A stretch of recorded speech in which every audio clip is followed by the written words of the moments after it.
Hebrews, Hebrews, Hebrews. This is Prophets of Awakening. This is our Shabbat class with March the 8th, 2025. Okay, we'll be dealing with divine judgment is in the process as we speak. The nations, it's just like the Lord of hosts has said, will be judged. So we're looking at that, the process and already started. So we'll talk about that. Today is our topic. You can go to our YouTube channel, The Prophets of Awakening.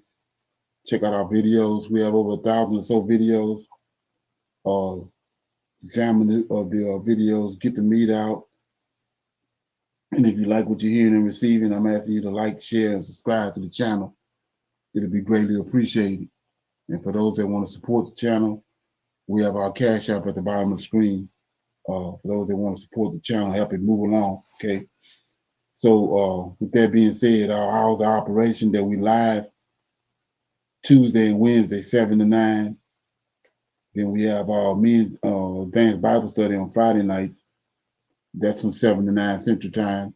Then we have 2 Shabbat classes, one in the morning from 10 to 12 a.m. Then we close the Shabbat out in the evening from 6 to 7.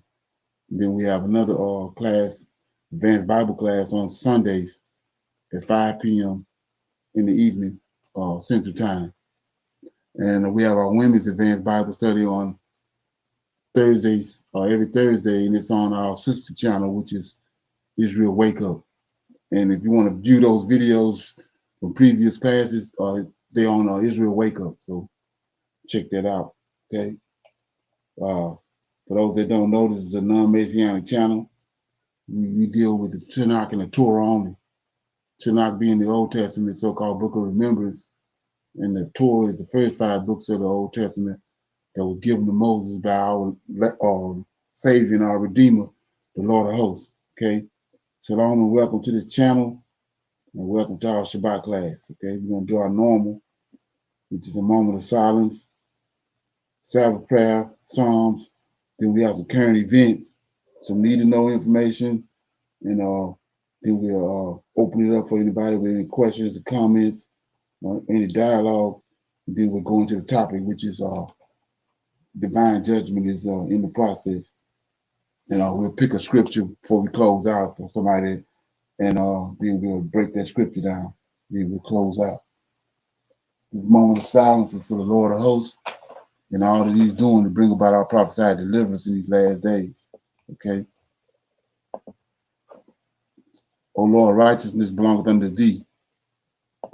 O Lord, righteousness and uprightness belongeth unto thee. Therefore we come before thee at this hour, seeking thy face and looking for righteousness and uprightness, that we may walk before thee as thy servants David and Solomon and Samuel and Hezekiah did, that we may walk before thee in truth and righteousness and in rightness of heart. Give unto us, O Lord, an understanding heart, that we may discern between good and bad. For we desire to walk after thee, O Lord, and to keep your commandments, your testimony, the statutes with all our heart and soul, and to perform the words of the covenant that was written down by your prophets. O Lord, allow thy face to shine upon thy people, and hear our plea. Hear, O Lord, and hide not thy face from us, for we need you so very much at this hour. Peace be unto you. Okay. Read a song right quick. Okay. I'll read Psalm 99. This God has been faithful. The Lord reigneth. Let the people tremble. He sitteth between the cherubim. Let the earth be moved. The Lord is great in Zion, and he is high above all the people.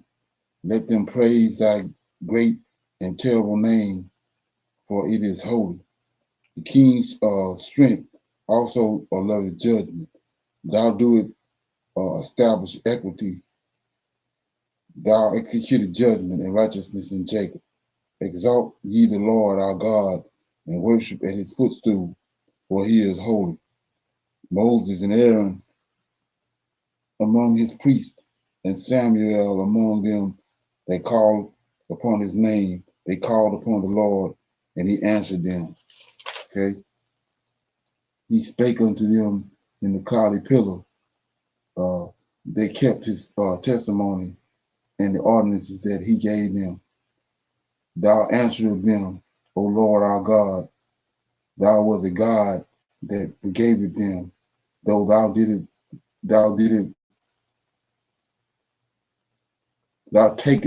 took it vengeance of their inventions. Exalt thee, the Lord our God, and worship at his holy hill, for the Lord our God is holy.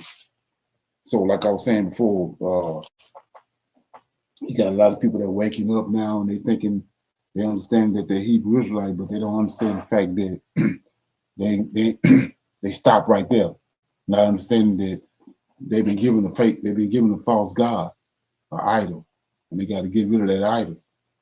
And the example of that is the last verse, Psalms 89, 99 and 9 says, exalt the Lord our God, right? We know the Lord ain't none of Yahweh. Then it says, worship at his holy hill. I told you, these angels, the 200 angels that came down, they the ones came down on top of the mountain. That's why Zeus on the mountain. That's why these angels, these giants was going up into the high places worshiping. They going up there where these angels at. Gods, lowercase. When Moses came to Mount Horeb, what was on Mount Horeb? An angel, not Yahweh. So it's a God over Israel.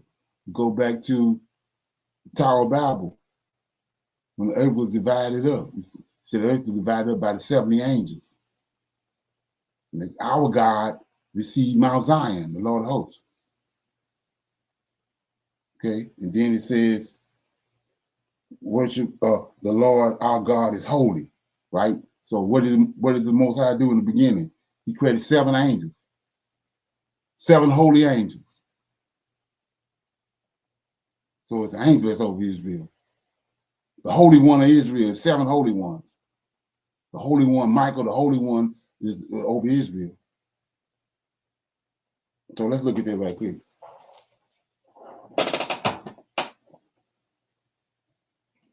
Okay. It says right here in the book of Enoch, chapter 20, says, these are the names of the holy angels. See that? The holy angels who watch. Uriel, the holy angel who is over the world and over Tartarus. This is who he's talking to, the Lord, Yahweh talking to in Genesis 1 and 26. When he said, let us make man. One of the holy angels, Raphael, one of the holy angels who is over spiritual men. Regiel, one of the holy angels who takes vengeance on the world and the luminaries. Michael, here we go, right here. One of the holy angels, to wit, he that is over the best part of mankind and over chaos. So what's the best part of mankind? Israel, the apple of his eye. That's the God that's over Israel, right? So it says, Serakel, one of the holy angels who was set over the spirits, who seeing in the spirit. Gabriel, one of the holy angels who was over paradise and serpents and the cherubim. Remiel, one of the holy angels, which God set over those who rise. That's so, like I was saying, I told you, David, everybody ain't come from Adam. You got people on the earth, the angels slept with women, and you got people descended from them. So all through the Psalms, David keeps saying, those that go down to the pit, they ain't got nothing to do with the Creator. But David and his kind rise. When the body dies, the spirit rises, it goes back to the heaven way, to the Creator where it came from. But you got people that didn't come from the Creator. You got wicked spirits within them, a mingled spirit. So when they die, that spirit go to Tartarus, where the Most High, the reason he created Tartarus.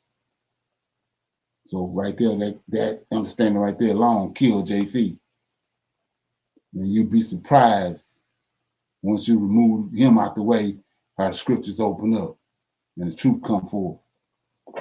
Okay? So Any comments on that? I got anything to say? Okay, so we'll go to our current events.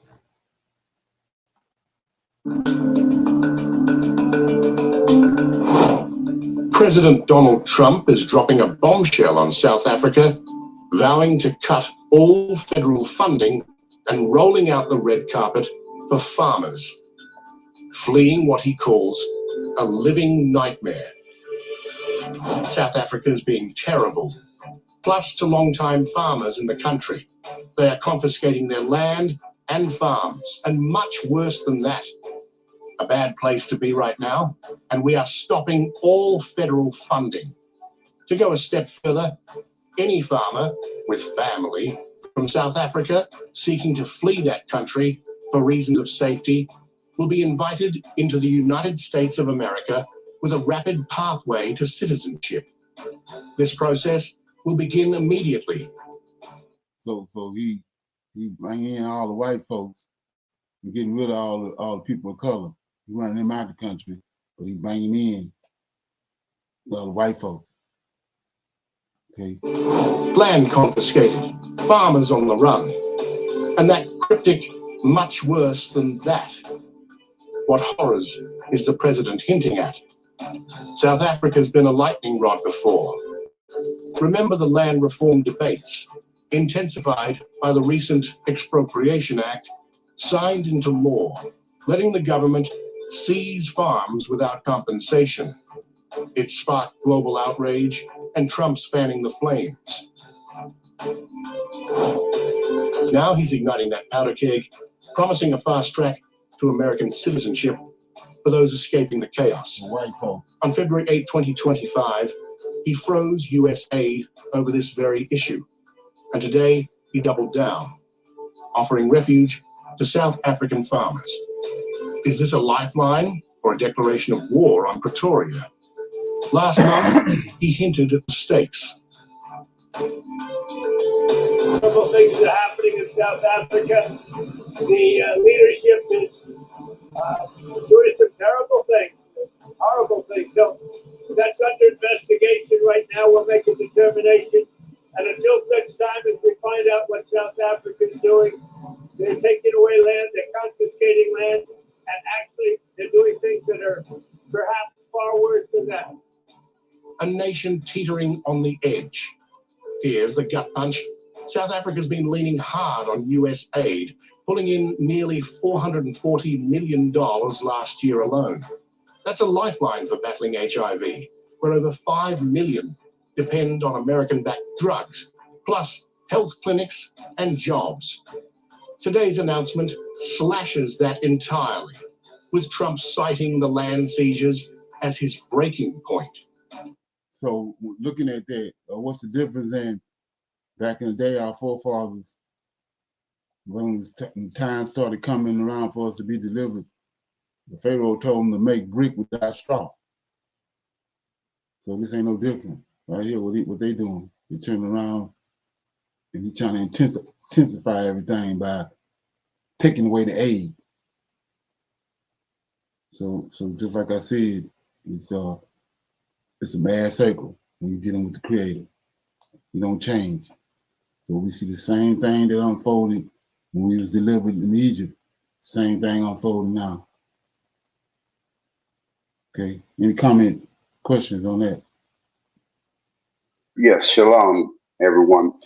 Yes, Brother Leonard, on that issue, they had interviewed a few of the white Africans over there, if that's what you call them. I forget what you call them. And them people said, that man crazy. We're not leaving from over there. The deal is they stopping them from taking other land, but they ain't bothering these people who already got land that's not rightfully I'm trying to say the word where they inherited, that they shouldn't be over there anyhow. Right, exactly.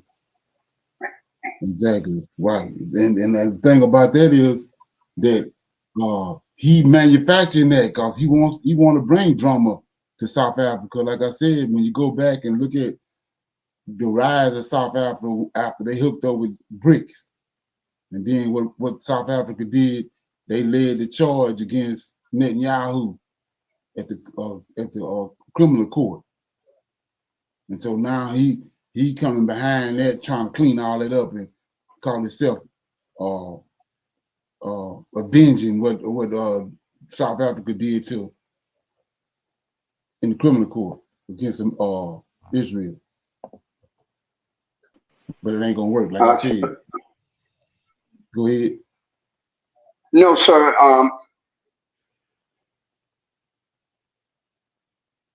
What'd you say?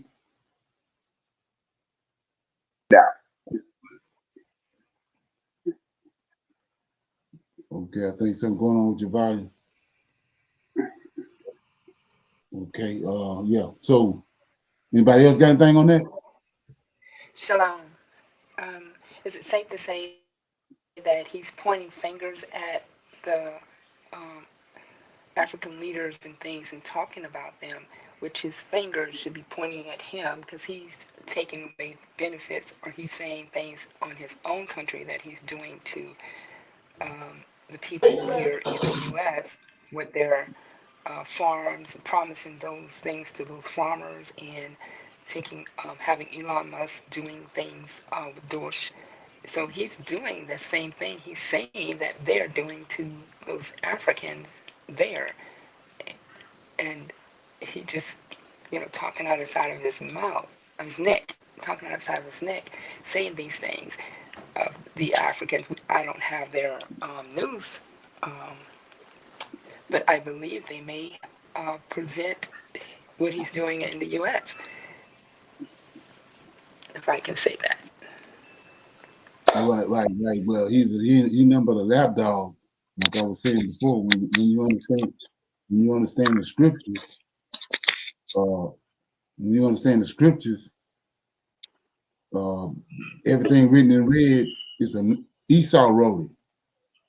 JC a lapdog. They using it. JC got you thinking JC said all those things, but it's Esau the one that's got you doing all the things they talk about in Christianity, and it's the same thing right here. It's Esau. Trump is as the lapdog. So Esau got a problem because they the ones over there in Israel posing that Israelites, they want to build a temple. And when South Africa came there with the criminal court, they using Trump, right? When you understand the four beasts, the money, financial part of it is in London. The military part is in America. There's the military arm, and the religious part of it is in the Vatican. So that's who behind Trump. Like I said, how can you have the president supposed to be the most moral office in the world, but he got 34 felony counts, but he still runs for president and win? So something going on with that. Okay. Anybody else got anything on that?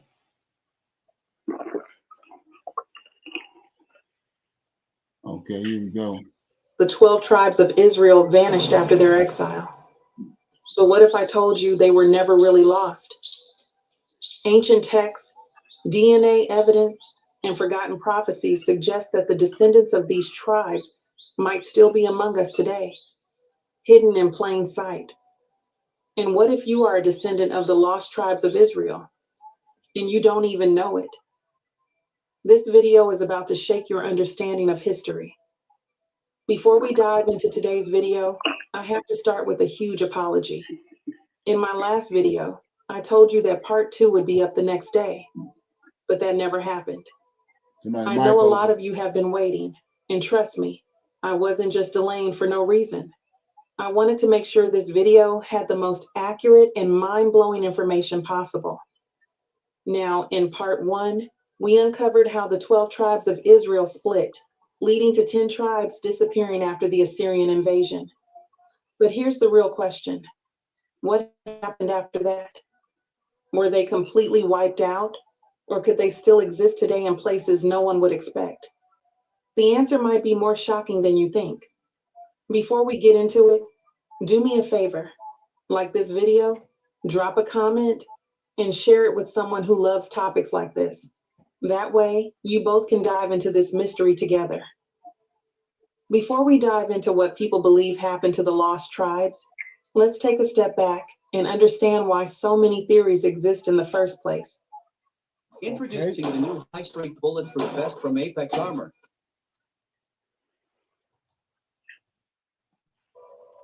The 12 tribes of Israel were the descendants of Jacob's 12 sons, forming the foundation of ancient Israel. But after King Solomon's reign, the kingdom split. The northern kingdom, Israel, 10 tribes. The southern kingdom, Judah, 2 tribes, Judah and Benjamin. Why did they disappear? In 722 BC, the Assyrians invaded, conquered the northern kingdom, and exiled the 10 tribes. After that, these tribes seemingly vanished from history. Unlike Judah, which was later taken by Babylon but returned, the 10 tribes never officially came back. One of the final biblical mentions of the 10 tribes is in 2 Kings 17-6, where it states, "In the 9th year of Hoshea, the king of Assyria took Samaria and carried Israel away to Assyria and placed them in Hala and by the Haber, the river of Gozan, and in the cities of the Medes." This marks the moment when the tribes were scattered. From that point on, scripture is mostly silent on their fate. However, in the New Testament, there is a small reference to them.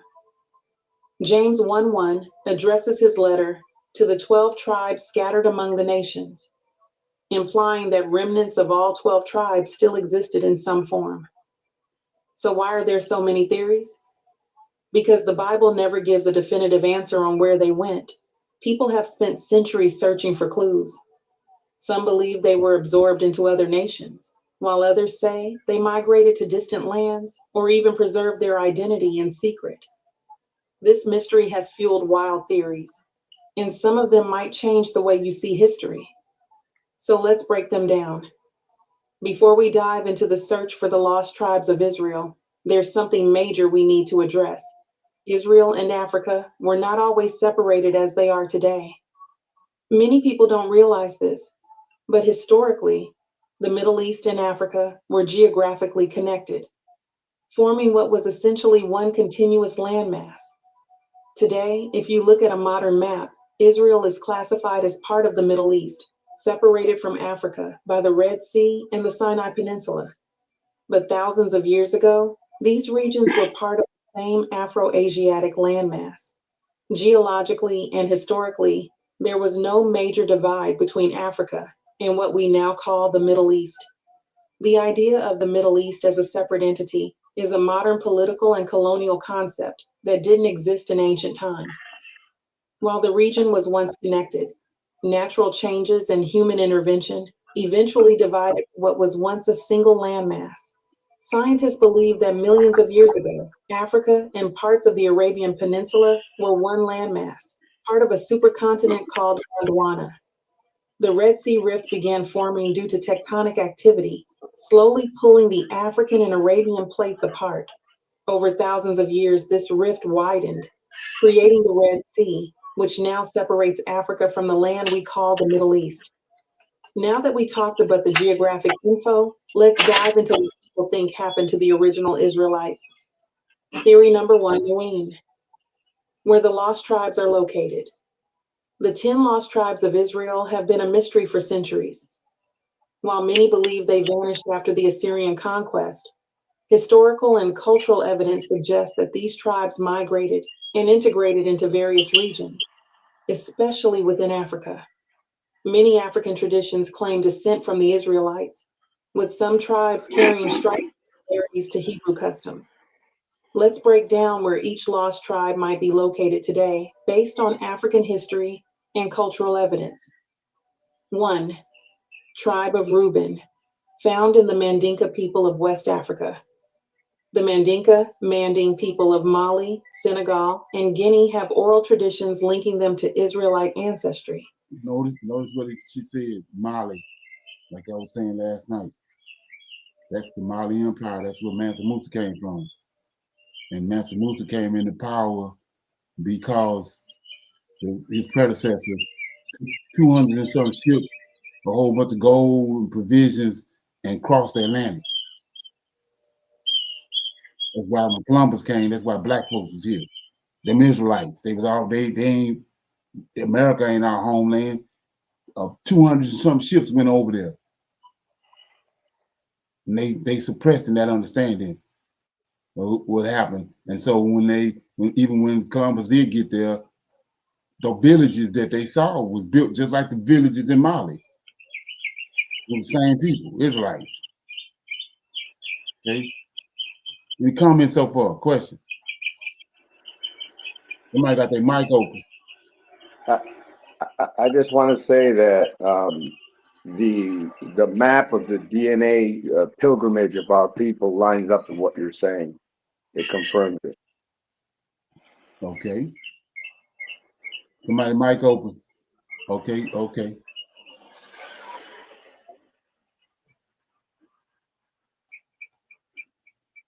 Okay. Play a little more of this.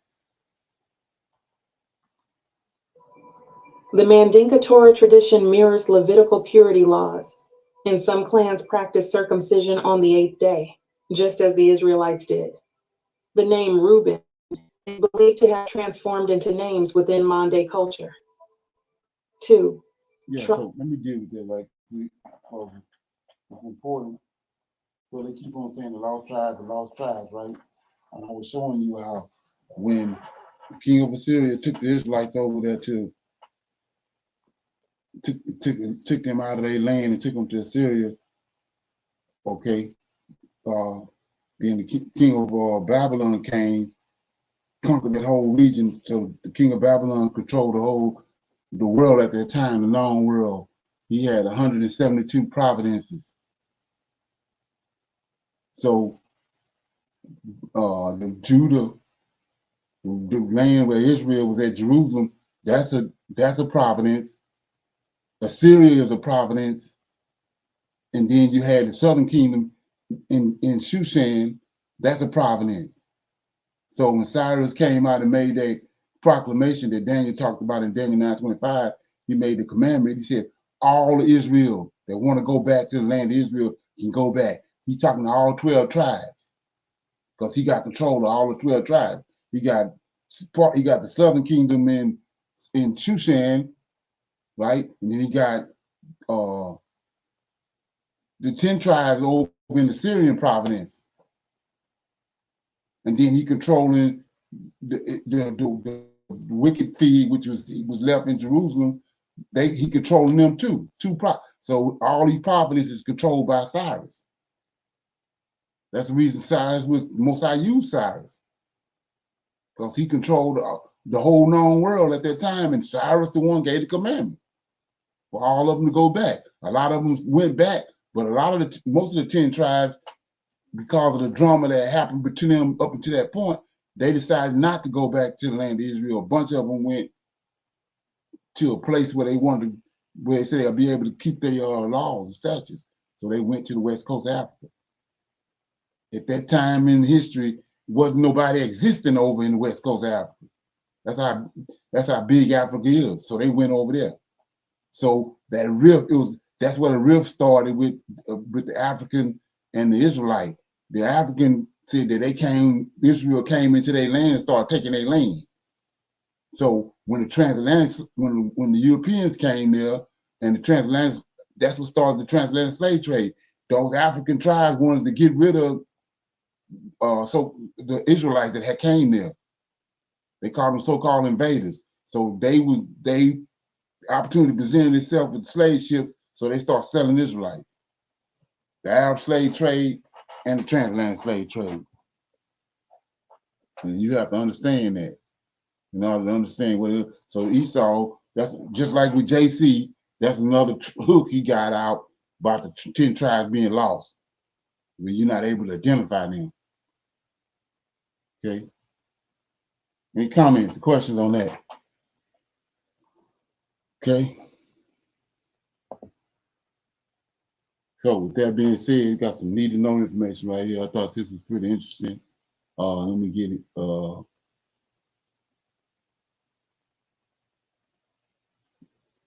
don't know if anybody knows anything about it. I mentioned it the other day, but We're gonna talk about it right here. If you have a cat, Okay. Like I said, this is how close we are.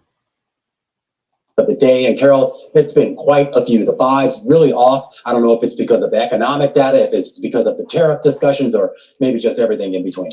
You are fake news, sir. We are following breaking news. In so many ways, the stock market crashed this week, but they're downplaying it. All three major American stock markets have closed down for the day after President Trump took questions about tariffs going into effect tomorrow against Mexico and Canada. It's the economy, stupid. That phrase, coined by Bill Clinton's 1992 presidential campaign, has become a cornerstone of American politics. And for good reason. Nothing impacts the lives of everyday people more than the state of the economy. Joe Biden especially let the price of eggs get out of control. And because of that, even the average MAGA voter, especially rural voters who have historically voted for Trump, are going to start questioning their Lord and Savior. I want to start off by saying I did vote for Donald Trump. I might lose my farm because of the government. Because when the economy tanks, it doesn't discriminate between red states and blue states. It hits everyone, and it hits hard. And under Donald Trump's second term, the US economy isn't just struggling, it's teetering on the brink of collapse. From skyrocketing tariffs to historic wealth inequality, from a housing market in freefall to a cryptocurrency crash, the signs of economic disaster are everywhere. And who are the people who are paying the price?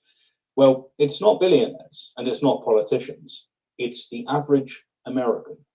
You. Let's start with the tariffs and how they're about to hit the average American where it hurts. Trump's aggressive tariff policies, including a 25% levy on most Canadian and Mexican goods and a 20% subcharge on Chinese imports, have been nothing short of catastrophic. These tariffs, described by economists as the largest tax increase in a generation, have directly increased costs for US households by an estimated $1,200 annually. That is $1,200 out of the pockets of working families already struggling to make ends meet. It's out of your pocket. And what do Americans have to show for it? Retaliatory tariffs from trading partners have crippled US exports, particularly in agriculture and automotive sectors. Farmers are losing their livelihoods. I might lose my farm because of the government. Factories are shutting down. And what about the promised revival of domestic manufacturing? Well, it's nowhere to be seen. Instead, you are left with higher prices, fewer jobs, and a growing sense of economic despair. The art of the deal. This is almost certainly going to lead to a huge Trump depression. The Atlanta Federal Reserve's GPD Now model forecasts a 2.9% contraction in US GDP for the first quarter of 2025. To put that into perspective, it's the sharpest decline since the Great Recession, a crisis that wiped out $19.2 trillion in household wealth, pushed unemployment to 10%, and forced nearly 10 million Americans from their homes through foreclosures. It's no surprise, then, that consumer confidence has cratered, with the Confidence Board's expectations index falling below 72.9, below the 80 threshold that historically signals imminent recession. Okay, any comments on that? Okay, we'll do this follow up right quick. Yes, excuse me, Brother Leonard, I cannot cut the chat off. Is that opening my mic by having the chat line open?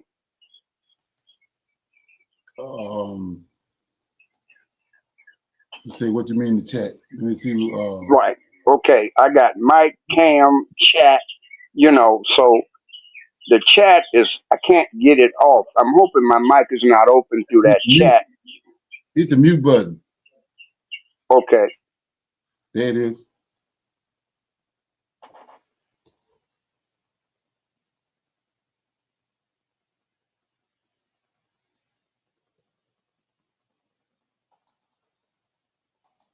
That sent shockwaves through the global economy.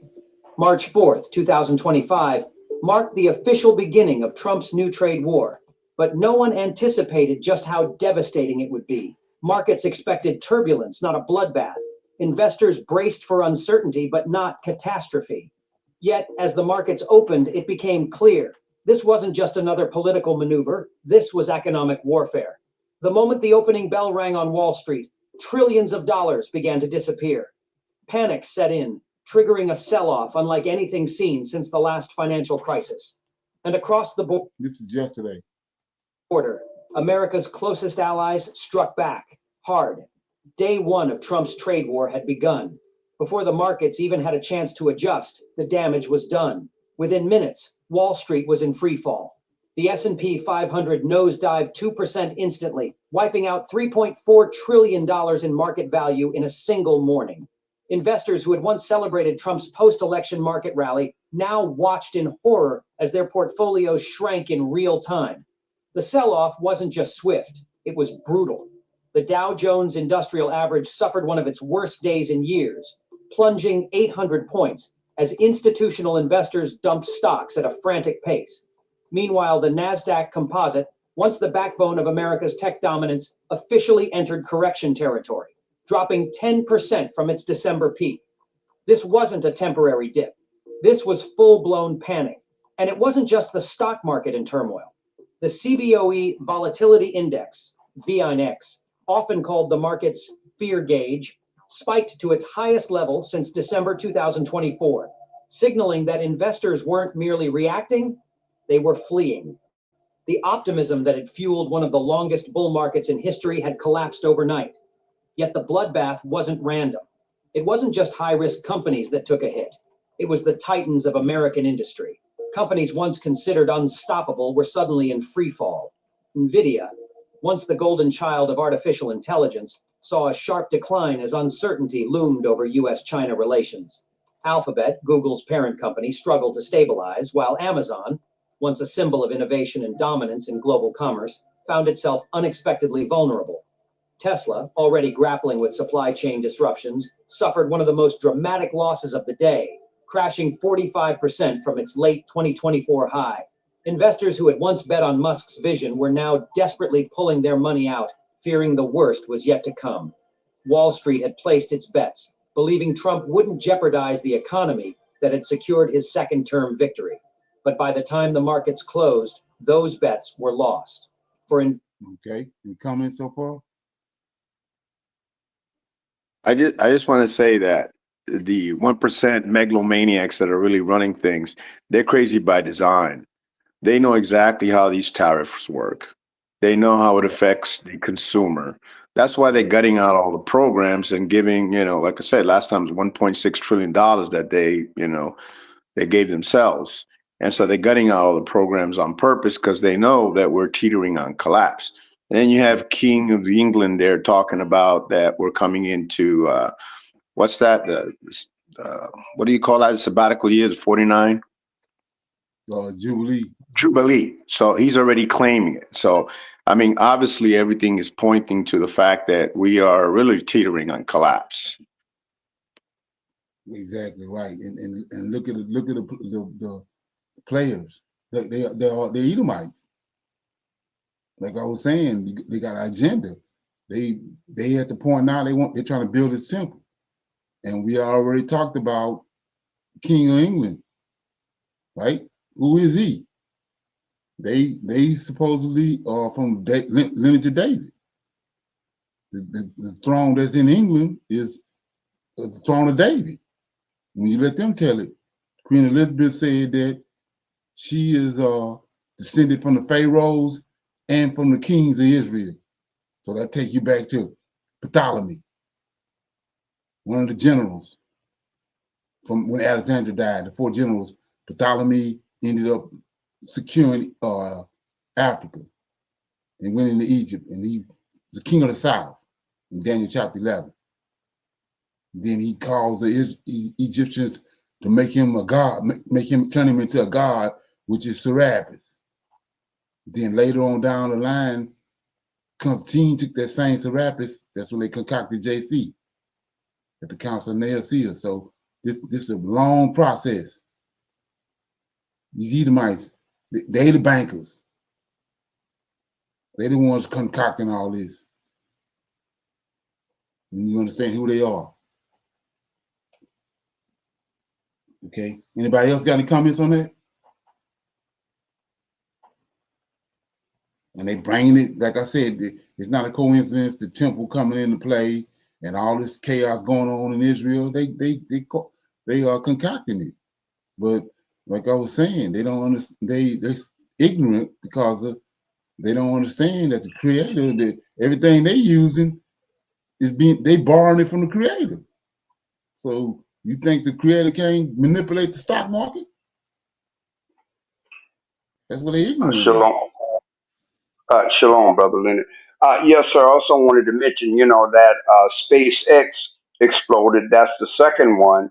Yeah, And I saw. the department that was investigating, that's one of the ones that they're dismantling, if I got that correct.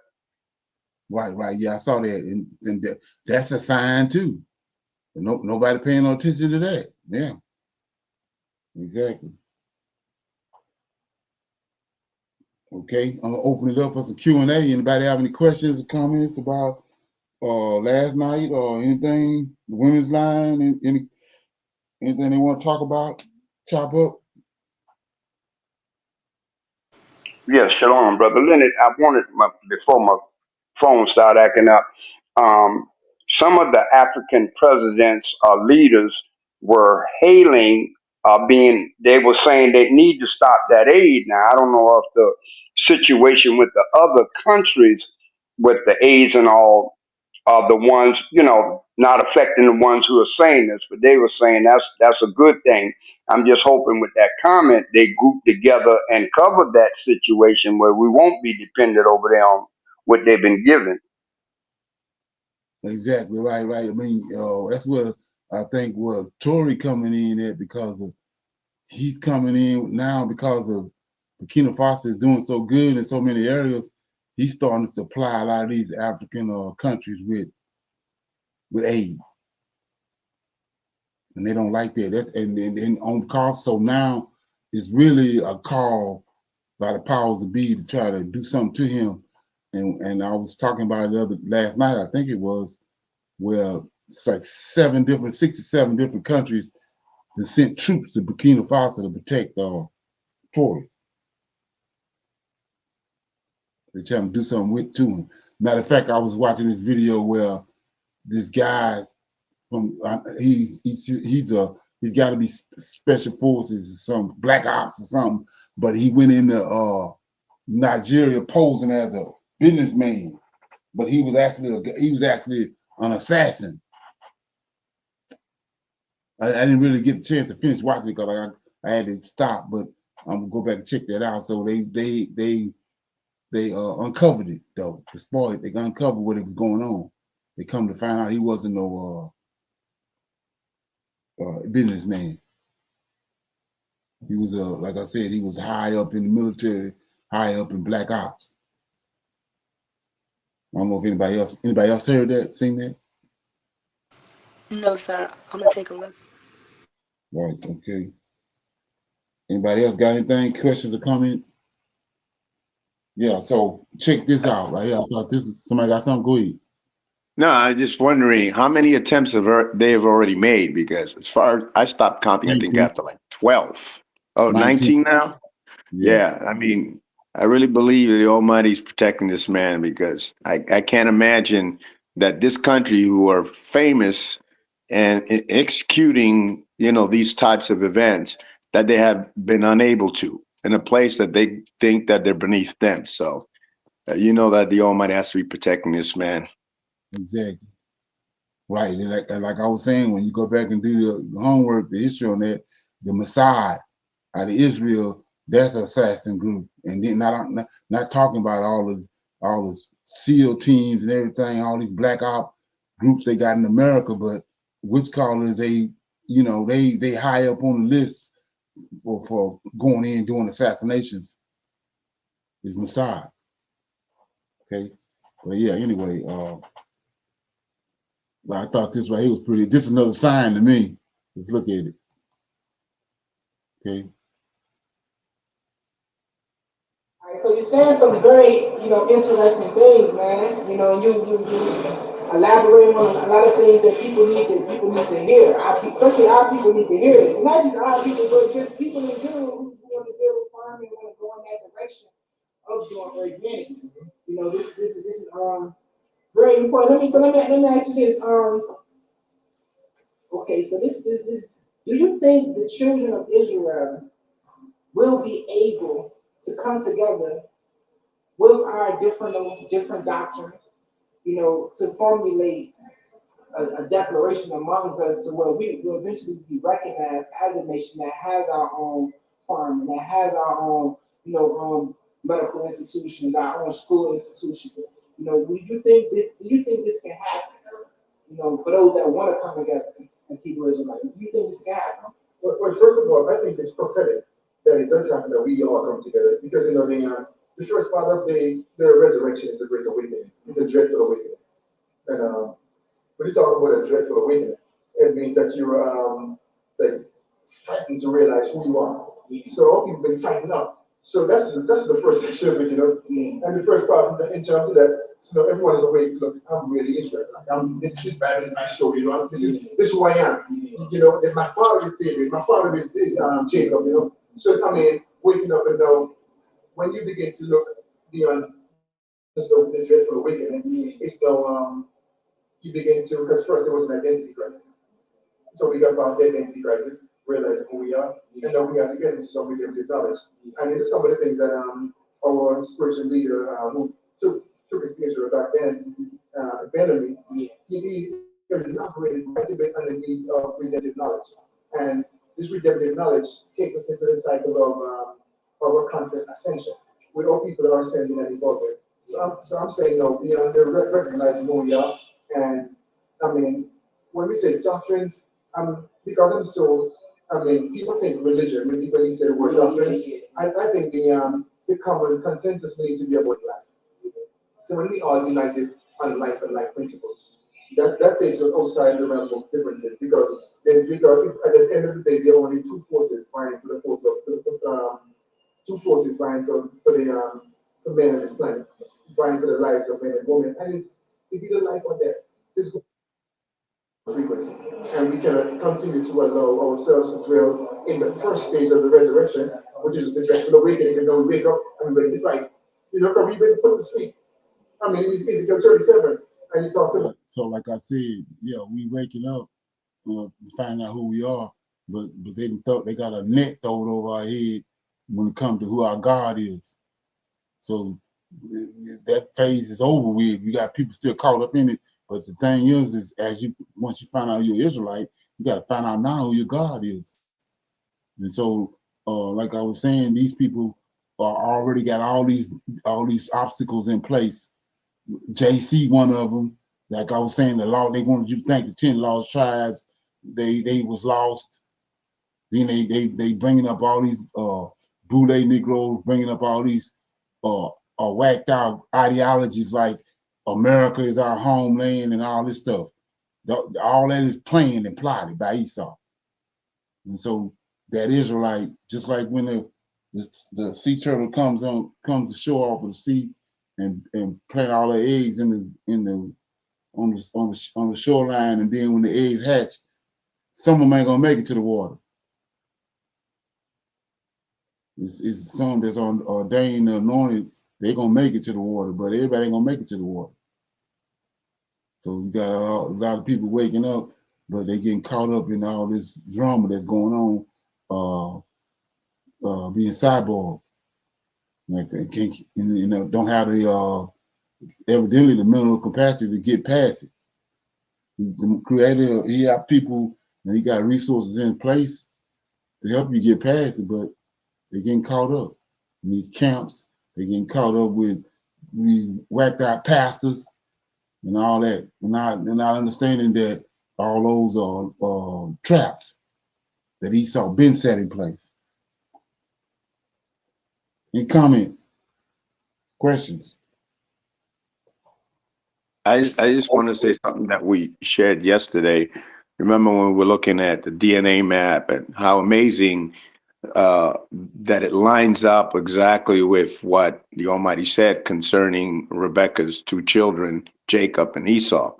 And we actually physically saw that they're two different DNAs coming out of the same mother and father. So the DNA lines up perfectly, that they're not Even though they came from the same parents, their DNA was different. So it lines up perfectly what Scripture says concerning that. Well, right. It's something to think about on that too. You got to look at what man you know they had two sons and they got two different DNAs. It's impossible. It's right. impossible. So what you're saying in the chart is true. So you got to go back to Cain and Abel. Adam is Abel's father, but the serpent. Right. Serpent is Cain's father. So go to Esau and Jacob. Why Jacob hairy and red with red hair and Esau ain't? Two different fathers. Yep. They can trick that story off. Right. So they can trick that story off. Yeah. That's why you got, and then that's why he said 2 nations is in thy womb. See what I'm saying? And even to the day, like with the Most High ain't with no blended and mixed families like we didn't accept it today. So you got, I mean, for example, you got, I mean, ugly duckling. You know, it was a swan. You know, there's a duck that had little ducks, and one of the swan eggs got in there. And so back when they started growing up, it was evident that he ain't no duck, he a swan. So it's the same thing with that. And they ain't how the Most High work. You got you got a woman to have two boys. She have a boy over here for a man that don't work out. Then she have another son for another man over here. Well, you got two different. You got a lion and a gorilla in the same house. Then you wonder why all the chaos going on. They from different origins. They came from different men. Same thing with Esau and Jacob. He says that why they fighting in the womb? Because they come from 2 different sources. Same with Cain and Abel. If that's what's happening if that happened in Rebecca womb, the same thing happened in Eve womb. They ain't telling you that. They fighting in the womb because they got 2 different origins. Even with Judah and Tamar, she had twins. They fighting in the womb to come out to be the firstborn. That's a sign to let you know it ain't the same DNA. It's 2 different DNA.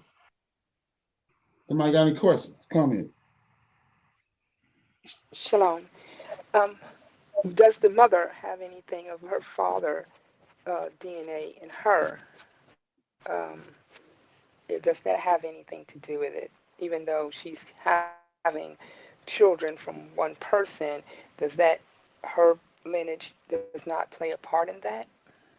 No, we don't. We don't. That's what we've been brainwashed on to this day. And you say that you got to go back to in the beginning when he made Adam. And man in general, the man carried the seed. The woman don't carry the seed. So then you say, well, what are you talking about? You got a man have, for example, Jacob. He had 12 sons, 1 daughter. The daughter is gonna go and marry another man, and she no longer gonna be genetically. She gonna lose her.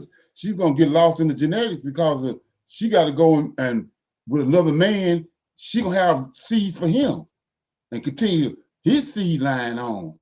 But these boys is gonna continue Jacob's seed line on.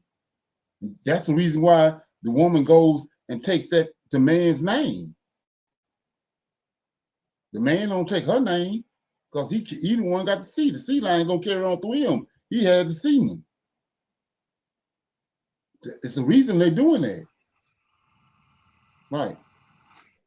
So I can agree with what Joseph was saying the other day when he said that about ain't no such thing as no mixed because if an Israelite man go into another woman, that baby is Israelite. He might not look like the other Israelites, but he's been he's an Israelite. How he gonna turn out? You know, we don't know, but he's an Israelite because the Israelite male, the one planted the seed. Like I said, go to the Horites. I don't know if anybody doing the research on that. It says Mount Esau dwell with the Horites. That's a race of giants on Mount Seir. They red-headed giants. You think it's a coincidence? Esau red-headed and hairy all over. So some kind of way, Rebecca came in contact with one of these giants, red-headed giants. That's Esau's origin. And the first chance he got, that's where he went and lived at and dwelled with them because that's where his DNA come from. Jacob ended up in the house of Shem, where his DNA came from, being schooled by Shem, Eber, and Pele. Any question? Comment? Shalom. I just want. Yes, sir. So as each and one of us would go and do our ancestry background and find out that most of our forefathers has been mixing with the um, Edomites and then came down to um, back with um, the Israelites being with the Israelites. As far as the parent, the mother is an Israelite, and the father may not be pure as his mother was, but not his father. And then as they go along and start meeting other Israelites, getting together and having children. Now, these children from that lineage, all the way back, would they still have, or that has um, getting with Israelites together has purified that DNA back to the original? How does that work? I know I have mixed family members, so I'm wanting to, you know, understand what the purification, being that we don't know, being on the Atlantic trade slave, coming over to this country here, how it affect our ancestry background. Right. So it says in let me see if I can find my Bible. Yeah, it says that in Ezekiel 37, which haven't happened yet. It says,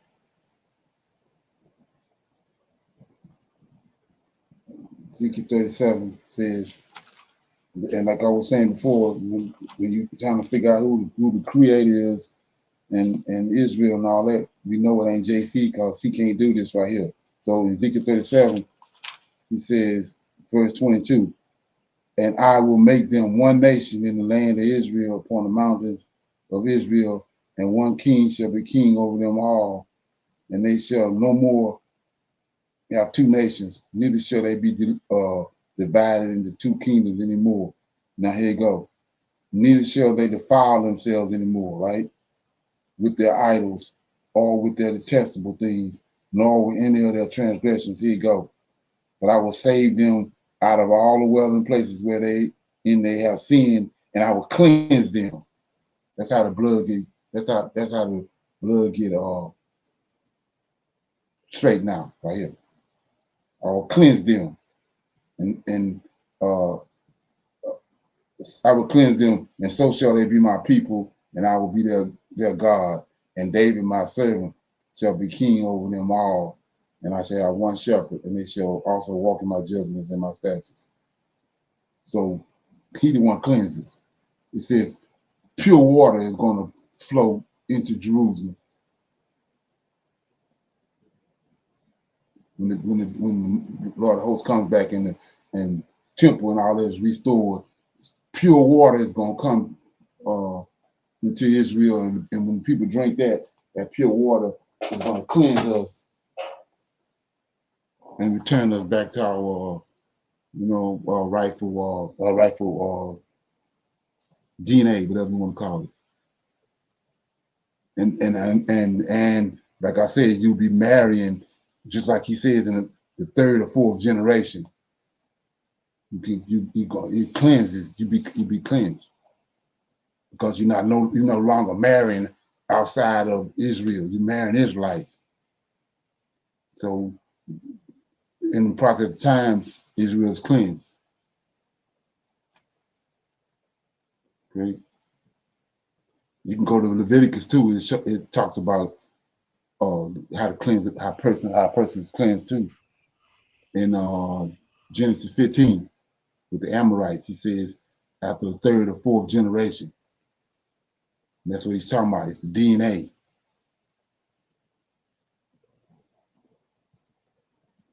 Okay. Anybody else got anything? Before we start going to topic. Yeah. I want to say that I confirm everything that you said is absolutely correct. I mean, we know through slavery and the things that these Caucasoids did to us, they raped us, they did all kinds of stuff. So yeah, there's going to be, no matter what you look like, you're going to have some percentage of European in you.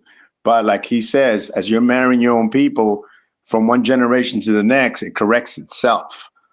But exactly. I know that we don't have to go through 3 generations. I know that the Almighty can do that immediately, because if man right now is able to change our DNA, like happened with COVID, then how much more can the Father do that to cleanse us? But I have to say this, that in my research, a lot of our people have or 0 to none Neanderthal in them. They may be mixed with European here and there, but when it comes to Neanderthal, that's very high in the Caucasoids. It doesn't show almost any trace in us at all. So yeah, I believe over time it corrects itself, but I know that the Father could do that immediately. So I just want to say I agree with you. Right, and like I was saying, when you start looking at things like that, like when you talk about genetics, you got to go look at with the transatlantic slave trade. When you understand the male role in that, he had all them. They wasn't sleeping with no women. They was getting the hell beat out of them. They had chains around them. It's the, like you said, it was the Caucasoids and the Gentiles, the one doing all the penetrating women. The Israelite male was on lock. Like he said, you're going to be other men going to sleep with your women in your face. So that's got a lot to do with that was, in a way, that was one of the ways him preserving some of Israel DNA, because they wasn't breeding for a period of time during the transatlantic slave trade. Okay, so that's something to think about. Okay, so with that being said, nobody has anything else? We're going to deal with this. The title is "The Divine Judgment is in the Process," and I was going to shine a light on that. Okay, to tie some of it to Second Ezra, but I'll play the video first. Just the first one. I got 2 of them.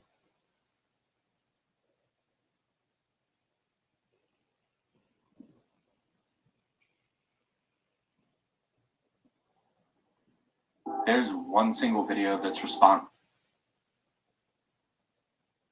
Okay.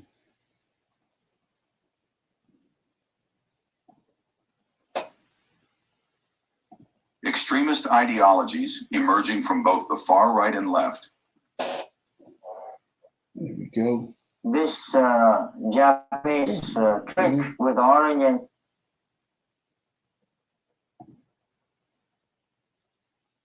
and Traore declares Western nations are under judgment for oppressing Black Israelites.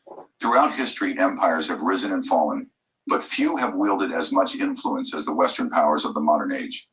These nations have not only dominated global trade, politics, and military affairs, but have also shaped narratives that dictate the understanding of history itself. Yet their seemingly unshakable rule is being challenged, not merely by political and economic shifts, but by a greater spiritual reckoning.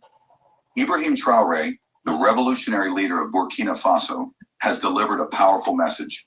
The West is now under divine judgment for its systemic oppression of Black Israelites. His declaration is not mere political rhetoric or ideological posturing. It aligns with the fulfillment of biblical prophecy. foretelling the downfall of nations that have transgressed against the Most High's chosen people. The scriptures are unequivocal. Nations that oppress Israel will reap divine retribution. As the prophet Zechariah declared, "He that toucheth you toucheth the apple of his eye." Zechariah 2:8. The enslavement, colonization, and continued suppression of Black Israelites are not merely historical injustices.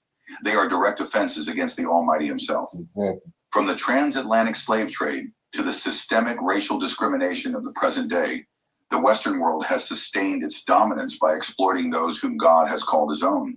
But history teaches that no empire built on injustice can endure indefinitely. Ancient Egypt, Babylon, and Rome all crumbled under the weight of their So the powers that be understand this, but he done brainwashed. Like I said, not only have the Israelites been brainwashed, but these other nations too. These Gentiles and all they've been brainwashed. They don't understand the ramifications of this.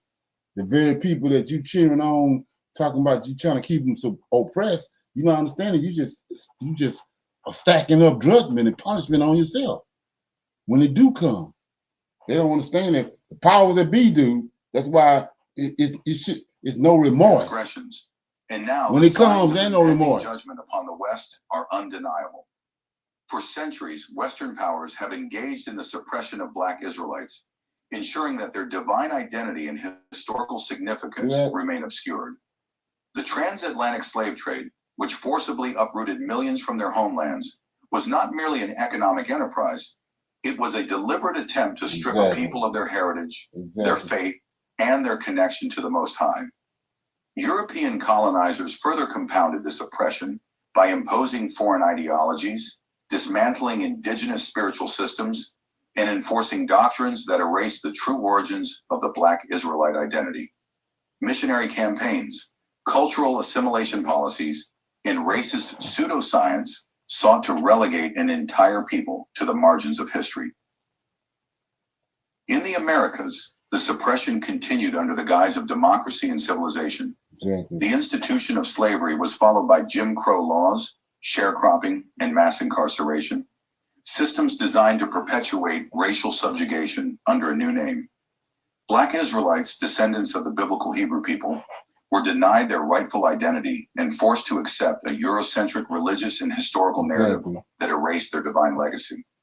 Even today, mass media, academia, and religious institutions continue to distort the truth, ensuring that the descendants of Israel remain ignorant of their heritage.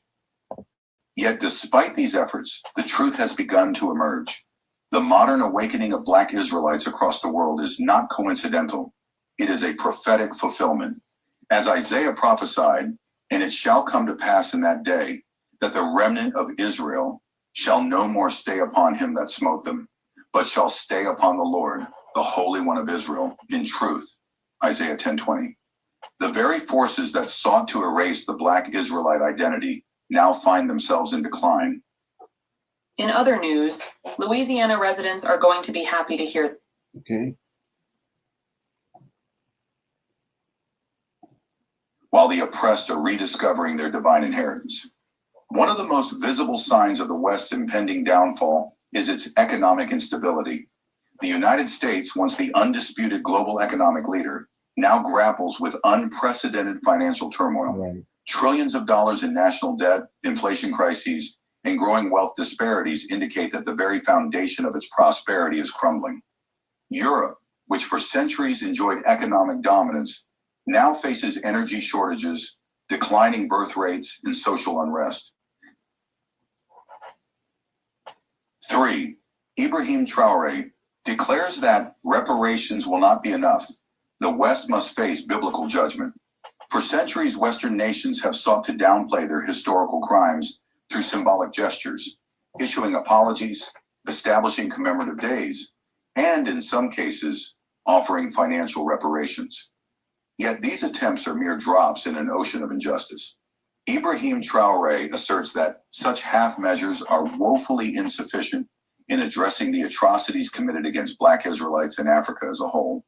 The horrors of slavery, colonialism, and systemic racial subjugation have inflicted wounds far deeper than can be healed with monetary compensation or verbal remorse.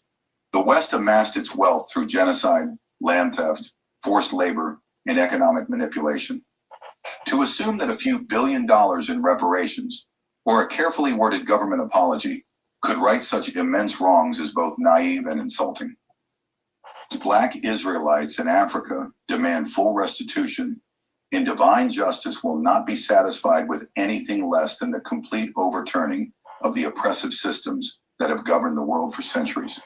The reckoning is near, and the question remains: will the West acknowledge its fate and attempt true restoration, or will it resist until the hand of divine judgment forces its downfall? 4. Ibrahim Traoré warns that the Western world will fight to keep Black Israelites oppressed. Even as their grip on global power weakens, Western nations remain relentless in their pursuit to maintain control over the minds and narratives of the oppressed. Their most effective weapons are not merely military force or economic sanctions, but the potent instruments of media, education, and religion, systems meticulously designed to suppress the truth about Black Israelites. Okay, any comments on that? Any comments on that?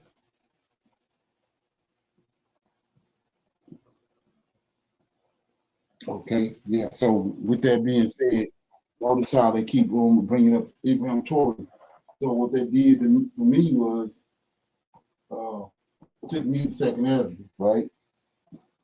I'm gonna read this right quick. Second Ezra says, okay, Ezra was given a vision of the four beasts, something like Daniel was, but Ezra was given more in depth.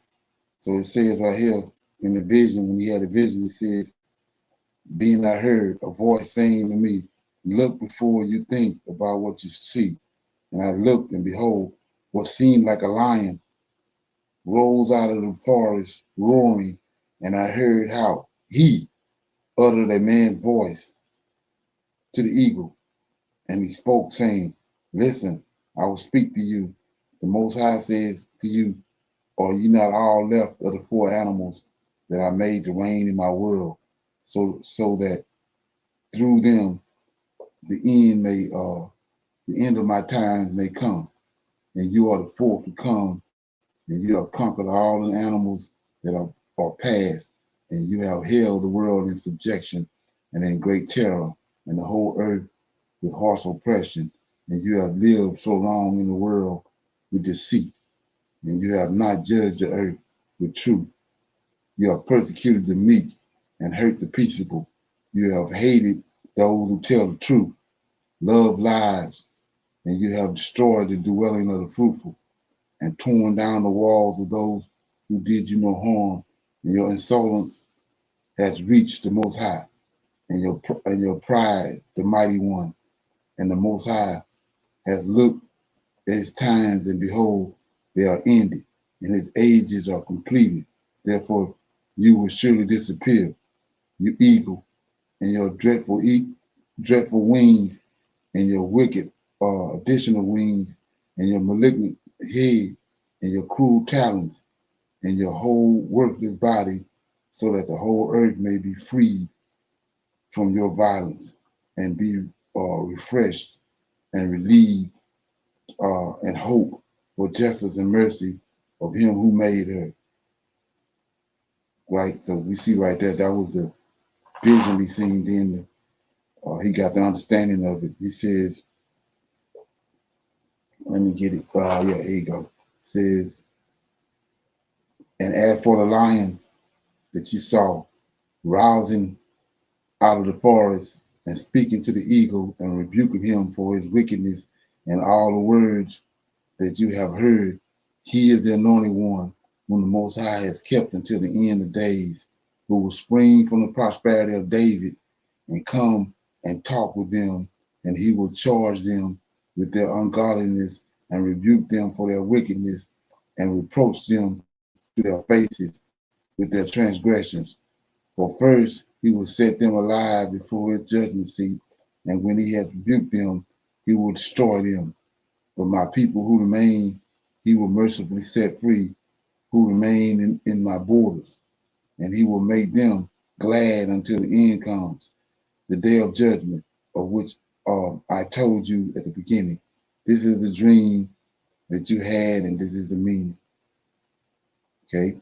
So, I mean, to me, it looked like to me it's playing right out in front of everybody's face. Okay? Any comments on that? Okay? Yes, Okay. sir. Shalom. He was a priest, a scribe, and a prophet. Who that? Israel, Ezra. Oh, Ezra. Yeah, right. Ezra, I can't pronounce that. Thank you. Right. Yeah, that's Ezra. That since first and second Ezra is the same as Ezra in the King James. They're just spelling it different. They're spelling it Ezra in the King James, and they spell it Esdras in the Apocrypha. Same person. Okay.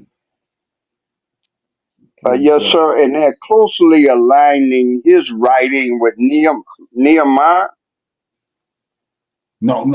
With Nehemiah first, like I was saying, when they went into captivity, it was Nebuchadnezzar. The Chaldeans came to Jerusalem 3 times. You got 3 different groups of people. Then when they left the captivity after 70 years, 3 different waves came back. The first wave that left was Zerubbabel and Joshua. Then the second wave was Nehemiah. Then the last wave was Ezra came.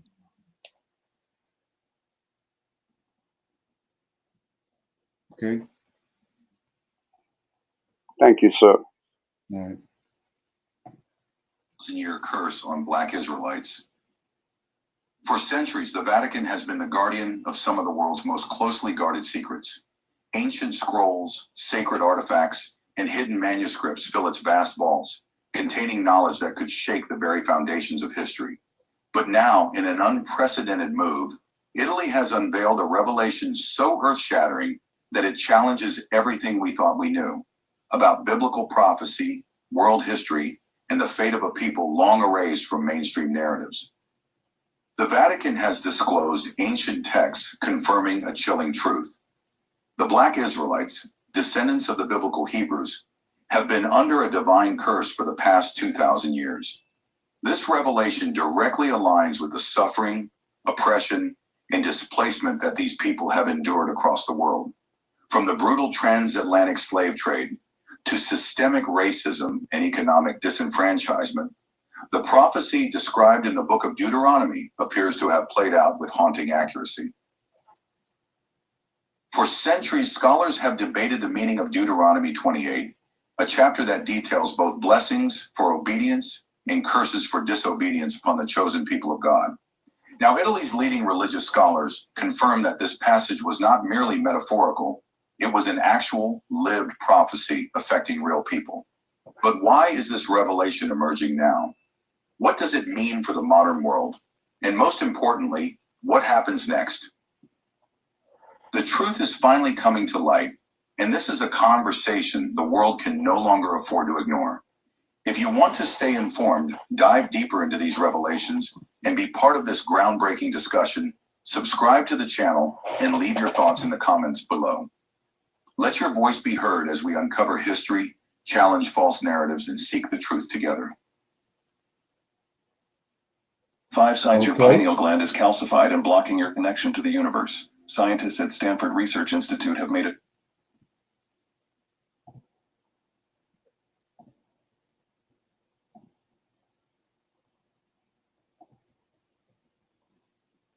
What Italy's scholars are saying about the biblical curse. A groundbreaking shift is occurring within theological circles as Italy's most distinguished biblical scholars begin to unravel the implications of newly declassified Vatican manuscripts. These long-restricted documents contain centuries-old exegeses and commentaries that challenge mainstream interpretations of biblical prophecy, particularly those found in Deuteronomy 28. Among the most explosive assertions emerging from these studies is the claim that the infamous curse detailed in this chapter of the Torah and Old Testament is not merely a generalized warning to ancient Israel, but a chillingly precise foretelling of historical events, most notably the transatlantic slave trade. One of the most debated verses, Deuteronomy 28:68, states, "And the Lord shall bring thee into Egypt again with ships, by the way whereof I spake unto thee, thou shalt see it no more again. And there ye shall be sold unto your enemies for bondmen and bondwomen, and no man shall buy you." For centuries, theologians have wrestled with the meaning of this passage. Traditional interpretations insisted that the term Egypt was metaphorical, representing oppression or exile, while others argued that it referenced events within the context of ancient Israelite history, such as the Babylonian or Roman captivities. However, armed with previously restricted Vatican sources, Italian scholars are now asserting that this verse is not a vague or metaphorical statement, but rather a precise and literal prophecy of the forced deportation of millions of Africans to the Americas and Europe during the transatlantic slave trade. The realization that this passage may correlate directly to one of history's greatest human atrocities has sent shockwaves through religious academia. If Deuteronomy 28:68 indeed describes the slave trade, then the people to whom the curse was directed, those who would be sold unto their enemies for bondmen and bondwomen, must be descendants of those enslaved Africans. This interpretation, long suppressed, raises a critical question. Why has it been ignored or deliberately concealed? The answer, scholars suggest, lies in the long-standing, politically charged narratives surrounding the identity of the biblical Israelites. For centuries, both religious and secular institutions have promoted the belief that the Jews of Europe and the Middle East represent the biblical Israelites in their entirety. While historical Jewish communities have undeniably suffered exile and persecution, the argument now being made by these Italian scholars is that the Deuteronomy 28 curses, detailed in painstaking specificity, do not merely reference the Babylonian captivity, 586 BCE, the destruction of the Second Temple, 70 CE, or even the widespread Jewish diaspora into Europe and North Africa. Instead, they contend that these historical events pale in comparison to the horrors and scope of the transatlantic slave trade, where millions were shackled, forcibly transported across vast oceans, and sold into perpetual servitude. The Roman Catholic Church, with its vast archives of theological research and historical documents, has historically maintained an ambiguous or outright dismissive stance on such interpretations. Why? Because acknowledging this perspective would force a radical reassessment of global religious narratives. It would demand an uncomfortable reckoning with centuries of historical misdirection, systemic oppression, and institutionalized distortions regarding the identity of the true descendants of biblical Israel. Yeah, it'll also kill JC. 3. Why Italy truth for 2,000 years. For 2 millennia, the Vatican and the broader European religious establishment have meticulously guarded a truth so profound that its revelation could have upended global power structures. The decision to conceal the true identity of the biblical Israelites was not an oversight or an act of academic negligence. It was a deliberate strategy driven by power, control, and fear. Had the world known that the very people subjected to brutal slavery, colonization, and systemic oppression were, in fact, the descendants of ancient Israel, the entire Eurocentric religious, political, and economic order would have been forced to confront its own foundational falsehoods. The consequences of such a revelation would have been catastrophic for the ruling elites. It would have exposed the entanglement of Christianity with white supremacy, delegitimized racial hierarchies, and discredited the moral authority of institutions that justified slavery and imperialism. As the epicenter of religious authority in Europe, the Vatican had every incentive to ensure that this knowledge remained hidden, even as the world continued to suffer the repercussions of its suppression. For centuries, the European portrayal of biblical history has been carefully crafted to reinforce the Eurocentric image of Israelites, patriarchs, and even Christ himself as white, Western-appearing figures. Okay, any comments? Question? So notice how they kept saying 2,000 years ago, right? So here we go right here. Most High said, Lord of Hosts said that I spoke it, and I'm gonna perform it, and I'm gonna bring it to pass. So right here in Hosea chapter 6, come, let us return unto the Lord, for he hath torn, and he will heal us. He hath smitten, right? Isaiah 53, right? And he will bind us up after 2 days, right? So a day with the Lord is 1,000 years. It could be 2,000 years right here. After 2 days, he will revive us. That's what we're looking at. All the information coming out. 2,000 years later. It says, after 2 days, he will revive us. In the third day, he will raise us up, and we shall live in his sight. Then shall we know, if we follow on to know the Lord. See that?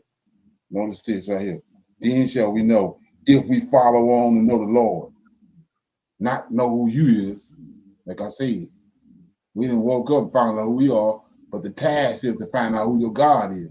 So he says, then shall we know, if we follow on to know the Lord.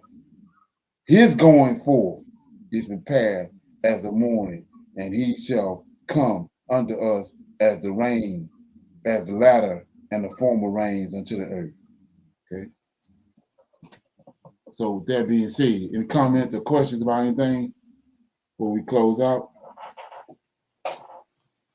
Anybody got anything? Everybody good? I'm good. Yes, sir. Okay, so with that being said, I'm gonna say shalom, shalom, and another shalom. I'll see y'all this evening for the close the Shabbat out at 6 p.m. Shalom. Shalom. Shalom, everyone. I highly recommend that you get this book and you read it because it's a must that you understand who the God head is in the order that's in the Old Testament and Tanakh, because it's not the same as in the New Testament.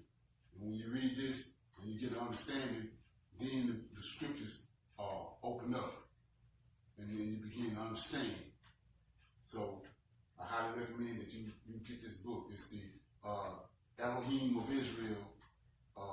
And there's a breakdown on the word Elohim and who the God of Israel is and the Godhead.